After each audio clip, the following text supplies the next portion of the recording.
या करीम या अल्लाह या रहमान या रहीम या करीम। अरबा बाला नाम तेरा कुन फयकुन गए काम तेरा। बोले ना सुभान अल्लाह। अरबा बाला नाम तेरा कुन फयकुन गए काम तेरा। हर से में ए जिक्र तेरा ला इलाहा इल्लल्लाह या अल्लाह या रहमान या रहीम या करीम। जत है तेरी ला महदूद हर से में तू है मौजूद। जत है तेरी ला महदूद हर से में तू है मौजूद। एक तू ही सबका माबूद ला इलाहा इल्लल्लाह या अल्लाह या रहमान या रहीम या करीम। नूरे इलाही जब चमका सल्ले अला का शोर हुआ। जरूर बोले ना। नूरे इलाही जब चमका सल्ले अला का शोर हुआ। जर्रा जर्रा कहने लगा ला इलाहा इल्लल्लाह या अल्लाह या रहमान या रहीम या करीम। अल्लाहुम्मा भाई साउंड একটু বাড়াও, কানে একটু না লাগলে না ওয়াজ করতে পড়ে যাবে।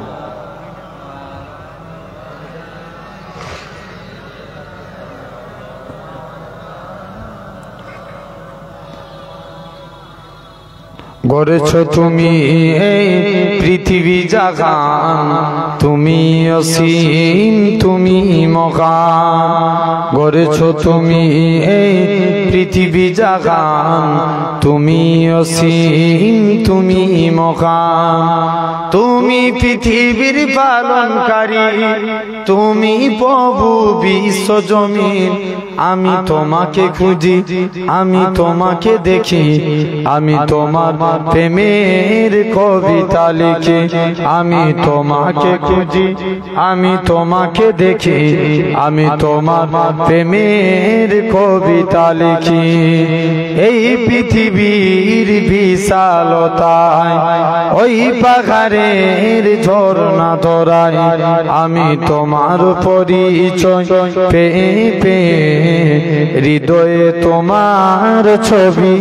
এই পৃথিবীর পাড়ায় পাড়ায় দূর আকাশের তারায় তারায় আখি দুটি মুখ যাই হারিয়ে। আল্লাহুম্মা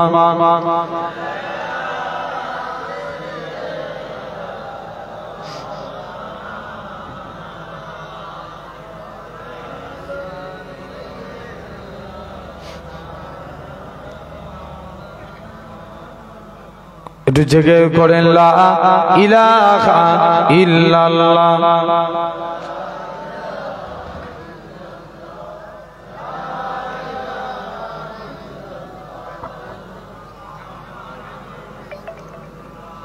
हस्बी रब्बी जल्लल्लाह मा फी कल्बी गैरुल्लाह नूर मोहम्मद।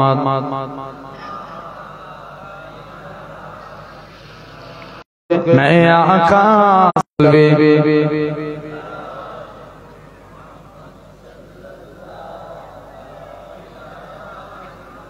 सिमते नबी बूझे खिल गया आका से उसने ये कहा गर्भ नबी बतला वो जरा मेरी मुट्ठी में है क्या। सिमते नबी बूझे खिल गया आका से उसने ये कहा गर्भ नबी बतला वो जरा मेरी मुट्ठी में है क्या। आका का फरमान हुआ और फजले रहमान हुआ मुट्ठी से पत्थर बोला ला इलाहा इल्लल्लाह हस्बी रब्बी।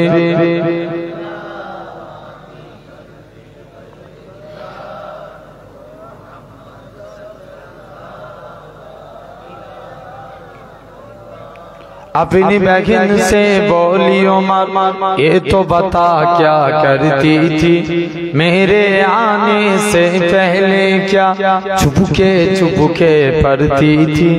बोलें ना सुभान अल्लाह, আরেকটু জোরে হয় না? अपनी बहन से बोलियो मत, ये तो बता क्या करती थी मेरे आने से पहले, किया चुपके पढ़ती थी। बहन ने जब कुरान पढ़ा सुन के कलामे पाक खुदा, दिल उम्र का बोल उठा ला इलाहा इल्लल्लाह हस्बी रब्बी।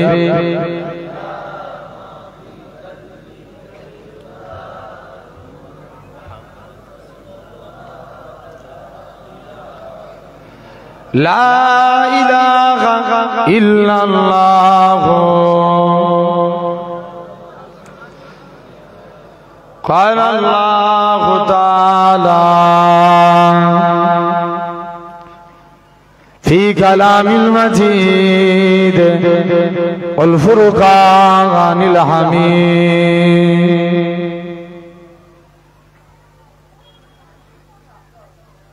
या अय्युहल्लज़ीना आमनू तूबू इलल्लाहि तौबतन नसूहा।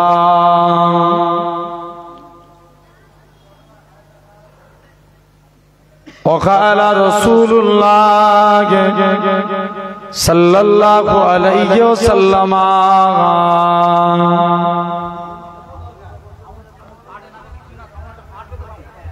ला युमिनु अहादुकुम हत्ता अकूना अहब्बा इलैहि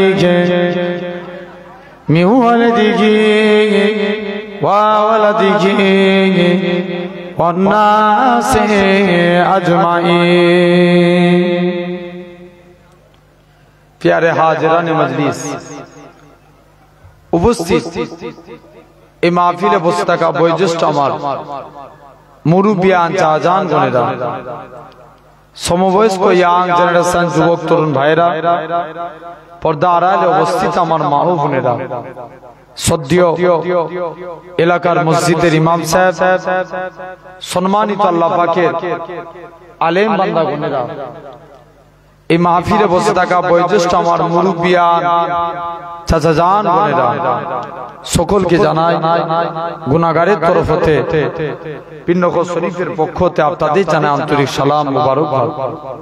খিদমতে আপনাদের এসেছি দোয়া নেওয়ার উদ্দেশ্যে, আল্লাহ পাকের দ্বীন ইসলামের খিদমত। তথাপিও অনেক মুরব্বী আব্বাগুলো সব বাপের সমতুল্য মানুষ, আপনারা আমার থেকে নিচে বসে আছেন, সন্তানের মতো ভাইয়ের মতো একটু উপরে বসে আছে, এত করে কারোর অসুবিধা নাই তো? আলহামদুলিল্লাহ। দোয়া করেন আপনারা এই মিনাখার মানুষ, এটা মিনাখা জানা তো? মিনাখার মানুষ সন্ধ্যার পর থেকে নিয়ে মাশাআল্লাহ মজলিস ভর্তি করে আপনারা বসে আছেন। আলহামদুলিল্লাহ। আল্লাহ আপনাদের আশাকে বসাকে আল্লাহ কবুল করে নেন, সকলে বলি আল্লাহুম্মা আমিন। আজকে আমরা এই জান্নাতের বাগান, বেহেশতের বাগানে আমরা এসে বসেছি। আলহামদুলিল্লাহ। আল্লাহ আমাদের এমন এক জায়গায় বসিয়েছেন, আমি প্রাসঙ্গিক কিছু কথা বলে আমি সরাসরি আলোচনার দিকে যাচ্ছি। আমরা এমন এক জান্নাতের বাগানে বসেছি যেই জায়গায় বসলে আল্লাহ এমনি গুনাহ মাফ করে দেয়। আরে তথাপি আমরা লক্ষ্য করে দেখব, আজকে হয়তো আল্লাহ আপনাদের অনেক টাকার মালিক করেছেন, কিন্তু বর্তমানে এমন একটা জায়গায় বসেছেন আমরা দেখতে পাচ্ছি আমরা ছিরাতের ফলে বসে আছি। আমার আল্লাহ চাইলে পারে আল্লাহ আপনাকে জান্নাতি সিংহাসনে বসাবে। জোরে বলে আলহামদুলিল্লাহ। তথাপিও অনেক কষ্ট করে, এমনি মাইক সেট আমার ঠিক পছন্দ হয়নি, তো অত কষ্ট করে আপনাদের কাছে বলছি, আল্লাহ কবুল করে নেন। আমার সোনার ভাইরা, আব্বারা, আল্লাহ আল্লাহ কবুল করে নেন। আল্লাহ আমাদের সকলকে আল্লাহ এই জায়গায় আল্লাহ যেন আমাদের নেক আমল করার নেক আমল করার আল্লাহ তৌফিক দান করেন। সকলে বলি আল্লাহুম্মা আমিন। জেনে রেখে দেন, তথাপিও আমরা এই সুন্দর নবিয়ানা মাহফিলে এসে বসেছি। আলহামদুলিল্লাহ, এই জায়গায় বসিয়েছেন কে? সবাই মিলে বলেন আল্লাহ। যে আল্লাহ আপনার আমার শরীরকে সুস্থ রেখে সবল করে তামাম গুনাহ থেকে দূরে সরিয়ে রেখে এমন এক জান্নাতের বাগানে বসিয়েছেন, যেই জায়গায় বসলে আল্লাহ এমনি গুনাহ মাফ করে দেয়। তো আমরা এই জায়গায় বসেছি, খুশি করব কাকে? আল্লাহকে। আমরা সবাই মিলে মুখ দিয়ে বলি কাকে? আল্লাহকে। আমার আল্লাহ খুশি হবে, আমার আল্লাহ রাজি হবেন। বান্দা, তোরা যদি আমি আল্লাহ আমাকে খুশি করতে চাস, আমরা আল্লাহকে রাজি করতে চাই না? কারা কারা রাজি করতে চাই একবার হাত তুলে দেখান তো দেখি। তাকবীর দেন, নারে তাকবীর। আরো জোরে দেন, নারে তাকবীর, নারে তাকবীর। আমরা আল্লাহকে, আমার আল্লাহ খুশি হবেন। বান্দা, ওমা খালাকতুল জিন্না ওয়াল ইনসা ইল্লা লিআবুদুন। আমি আল্লাহ মানুষ এবং জিন জাতিকে দুনিয়ার বুকে পাঠিয়েছি সিরফ আমার ইবাদতের জন্য। বান্দা, তোমরা আমি আল্লাহ আমার সিজদা দাও, আমি আল্লাহ তোমাদের উপরে খুশি হয়ে যাব। জোরে বলেন। জেনে রেখে দেন, তথাপিও আমরা এই সুন্দর জান্নাতের বাগান, বেহেশতের বাগানে আমরা এসে বসেছি। আল্লাহ আমাদের সকলকে কবুল করে নেন। আলহামদুলিল্লাহ, আমরা এই গভীর মনোযোগ দিয়ে আমরা কিছু আলোচনা আজকে আপনাদের কাছে বলবো, কিছু আলোচনা শ্রবণ করেন। আলহামদুলিল্লাহ, আমরা এই সুন্দর জায়গায় আল্লাহ আমাদের কবুল করে নেন। আমরা সর্বপ্রথম আল্লাহকে খুশি করতে গেলে আল্লাহ বলছে, বান্দা তোমরা সিজদা দাও, আমি আল্লাহ তোমাদের উপরে খুশি হয়ে যাব। তাহলে আমরা আল্লাহকে খুশি করতে গেলে ফার্স্ট কাজ আগে নামাজ পড়তে হবে, ঠিক কি না? ফার্স্ট কাজ কি করতে হবে? নামাজ। নামাজ মাস্ট বি ইম্পর্টেন্ট, আদা করতেই হবে। জেনে রেখে দেন, নামাজ যদি আপনি আমি 5 ওয়াক্ত নামাজ যদি পড়ি, আমার আল্লাহ বান্দার উপরে খুশি হবেন। ফার্স্ট আল্লাহর গোলাম হতে গেলে এই কাজ আপনাকে করা লাগবে, নামাজ পড়তেই হবে। বলেন ইনশাআল্লাহ। আমরা পড়বো তো নাকি? আমাদের রিজিকের মালিক কে? আল্লাহ। হাবিবে আজমি বলে একজন আল্লাহর ওলি মাহবুব বান্দা ছিলেন। হুজুরের স্ত্রী বলে, স্বামী তুমি কোন মালিকের কাজ করো, এই মালিক চেঞ্জ করো, অন্য মালিক ধরো। হাবিবে আজমি বলে, স্ত্রী সবর কর, আমার মালিক যেদিন দিবে না ছপ্পর ফাড়কে দিবে। বলছে, রোজই তো বলছো তোমার মালিক দিবে দিবে, দিবেটা কবে? আই টাকা না নিয়ে ঘর ঢুকলে ঘরই ঢুকতে দেবো নি। হুজুর কাজ করতেন কি? জঙ্গলে বসে বসে আল্লাহকে সিজদা দিতেন। সারা দিন আল্লাহকে সিজদা দিয়ে আল্লাহর কাছে দুটো হাত পেতেছে, আল্লাহ তোমার কাছে কিছু চাইনি, আল্লাহ মনে আশা তুমি কিছু রুজির জিম্মাদার হয়ে যাও। হুজুর হাত পাতলেন, হুজুরের হাতে কোনো টাকা এলো না। মুসলমান করে ছেলে মেয়েরা, বাবা তরুণেরা, হে নবী প্রেমিকেরা, আমার আল্লাহ জানিয়েছিলেন হযরতে হাবিব আজমি নিজের বাড়ির দিকে চলে এলেন। হুজুরের লক্ষ্য পড়ে গেল, হুজুরের বাড়িতে মেহমানদারি হয়। হাবিব আজমি চিন্তার মধ্যে পড়ে যায়, আল্লাহ পাক আমি ভুল করে কি অন্য মানুষের বাড়িতে চলে এসেছি, কার বাড়িতে এসেছি? আর একটু আগিয়ে গেলেন, যে দেখে নাকি হুজুরের স্ত্রী রাতে গুছা গুছা টাকা আছে। হুজুরের স্ত্রী বলে, ও আমার স্বামী, তুমি যে মালিকের কাজ করো তোমার মালিকটা কি পর নয়? দুহাত ভরে দিয়ে যাবে। হাবিবে আজমি বলে, ও আমার স্ত্রী। হাবিবে আজমি বলে, শুনে রেখে দাও, আমি যে মালিকের কাজ করি আমার মালিকটা দুনিয়ার কোনো মালিক নয়, আমার প্রভুটা দুনিয়ার কোনো প্রভু নয়। আমার মালিক হলো তামাম মালিকের মালিক, রাজাধিরাজ আমার আল্লাহ পাক। আমি আমার আল্লাহর হুকুম মানি, আল্লাহ আমার রুজি পাঠায়। তাহলে কাজে কাজী তোমাকে আমাকেও ভাবা লাগবে, আল্লাহর হুকুম যদি মানতে পারি আমার আল্লাহ কবুল করে নেবেন, ঠিক কি না? তাহলে ফার্স্ট আল্লাহর গোলাম হতে গেলে আগে আল্লাহকে সিজদা দেয়া লাগবে। বলেন ইনশাআল্লাহ। নামাজ মাস্ট বি ইম্পর্টেন্ট, আদা করব। 2 নাম্বার, আল্লাহ বলছে তোমরা যদি আমি আল্লাহ আমার গোলাম হতে চাও। নাম্বার 2 নাম্বার আলোচনা, আল্লাহ বলছেন তোমরা কালেমাকে জিন্দা করো। আমরা কালেমাকে জিন্দা করব না মিটাবো? জিন্দা করব না। কেউ যদি চেষ্টা করে ইসলামকে মিটানো, আমরা তাদের বিরুদ্ধে দাঁড়াবো তো নাকি? জোরে বলেন। আমরা তাদের বিরুদ্ধে দাঁড়িয়ে যাব। জেনে রেখে দেন সোনার ভাইয়েরা, আব্বারা, তরুণেরা, তাহলে কাজে কাজে আপনাকে আমাকে ভাবা লাগবে, লক্ষ্য করা লাগবে। এই জায়গায় বসেছি আমরা কলেমাকে জিন্দা করব বলি ইনশাআল্লাহ। জোরে বলেন না, আল্লাহ কবুল করে নেন।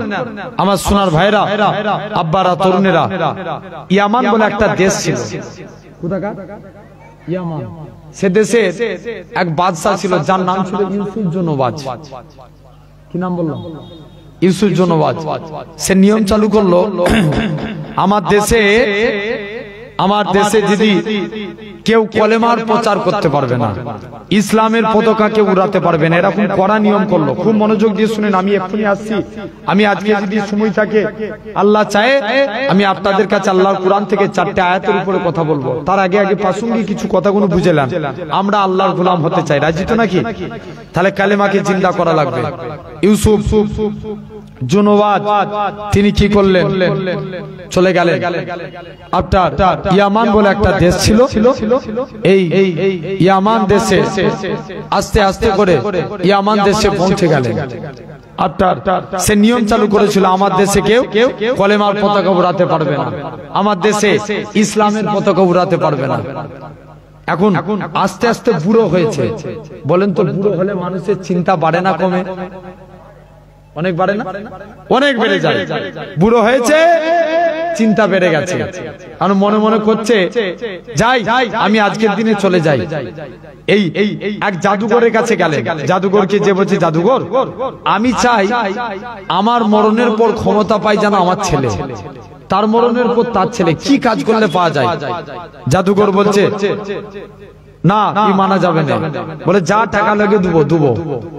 জাদুঘর বলল একটা যুবককে আমার কাছে নিয়ে এসো, যার নাম ছিল আব্দুল্লাহ। কি নাম বললাম? আব্দুল্লাহ। আব্দুল্লাহ বলে একটা যুবক, আব্দুল্লাহ বলে একটা যুবক ছেলেকে নিয়ে আসলেন। বলছে যাও, তুমি আজকের দিনে এখান থেকে চলে যাও। এরকম ভাবে আস্তে আস্তে করে যুবক আব্দুল্লাহকে ডেকে নিয়ে চলে আসলেন। জাদুবিদ্যা শিক্ষা অর্জন করলেন। কিতাবে সে কদিনের মধ্যে 6 মাস জাদুবিদ্যা শিক্ষা অর্জন করলেন। একদিন রাস্তা দিয়ে হেঁটে হেঁটে যাচ্ছে, ওই দেশের একটা মুরব্বী ব্যক্তি গাছতলায় বসে বসে আল্লাহ আল্লাহ জিকির করছে। বলবে না সুবহানাল্লাহ? নিয়ম ছিল কি বলা যাবে না?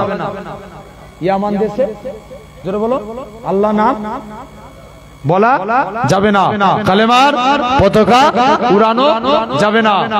চলে গেলেন ওই মুরব্বী কাছে, যুবকটা গেলেন, যে বলছে হুজুর তুমি কি করছো? বলছে আমি আল্লাহ নামের জিকির করছি। বাবা তুমি কি কলেমা সৈনিক হবে? বলছে এই কলেমাকে মিটানোর জন্য আমি কি শিখেছি? জোরে বলো, জাদু শিখেছি। আর আমি এই কলেমা সৈনিক হব? ইম্পসিবল, ই মানা যাবে না, পালাও।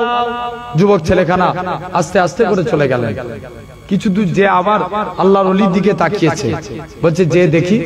যখনই গেলেন আল্লাহর ওলির দিকে তাকিয়ে আপনার যখনই পৌঁছে গেলেন, আল্লাহর ওলির কাছাকাছি পৌঁছে গেলেন, আল্লাহর ওলির দিকে তাকাচ্ছেন। একবার কাঁদছে, প্রথমে কাঁদছিল, আবার হাসতে লাগে। যুবক বলছে হুজুর কি খেপে গেল নাকি? একবার কাঁদছে, একবার হাসছে, ব্যাপারটা কি যে দেখি। মুসলমান করে ছেলে মেয়েরা, তরুণেরা, হে নবী প্রেমিকেরা, এরকম ভাবে যুবক ছেলে কানা আল্লাহ পাকের ওলি হযরত এরকম ভাবে মুরব্বির কাছে চলে গেলেন। মুরব্বির কাছে যেয়ে বলে ওগো আল্লাহ